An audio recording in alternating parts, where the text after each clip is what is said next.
సంజయ్ కుమారుడు ఉదంతంలో కీలకమైనటువంటి పరిణామాలలో ఒకటి ఏంటంటే ఖచ్చితంగా ఇప్పుడు వారం రోజుల దాకా విచారణ లేదు హైకోర్టులో ముందస్తు బెయిల్ మీద.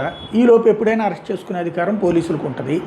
అదే సందర్భంలో అమ్మాయి గతంలో ఏదైతే మైనర్గా ఉన్నప్పుడు డ్రైవింగ్ చేయకూడదు, మైనర్గా ఉన్నప్పుడు డ్రైవింగ్ చేస్తే కేసు.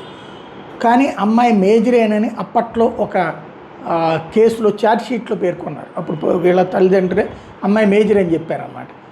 ఆ కాన్సెప్ట్ రైట్ ఆ రాంగ్ అన్నది ఇప్పుడు కోర్టులో వీళ్ళు ప్రొడ్యూస్ చేయబట్టి ఆ ఇష్యూ ఇది అవుతుంది.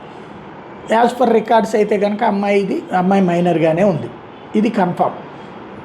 ఇప్పుడు చాలామంది నేను గత 4-5 రోజుల నుంచి కూడా చెప్తున్నాను, అమ్మాయి పేరు నేను డిస్క్లోజ్ చేయాల, అమ్మాయి తల్లిదండ్రుల పేర్లు డిస్క్లోజ్ చేయాల, కనీసం ఆ అమ్మాయి తల్లిదండ్రులు అన్నటువంటి లుక్ కనిపించేటటువంటిది కూడా చేయకూడదు. పోక్సో కేసులో సోషల్ మీడియాలో చాలా జాగ్రత్తగా ఉండాలి, మీడియా కానీ సోషల్ మీడియా కానీ.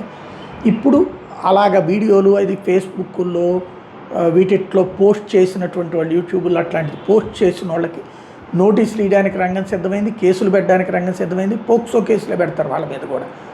అదే సందర్భంలో కోర్టు కూడా తీవ్ర ఆగ్రహం వ్యక్తం చేసింది, అసలు ఎలా జరుగుతున్నాయి అన్నటువంటిది. ఇంకోటి వీటి మీద నేరేషన్ ఎవరికి సొంత ప్రకారం వాళ్ళు చేయడాన్ని తప్పుబట్టింది.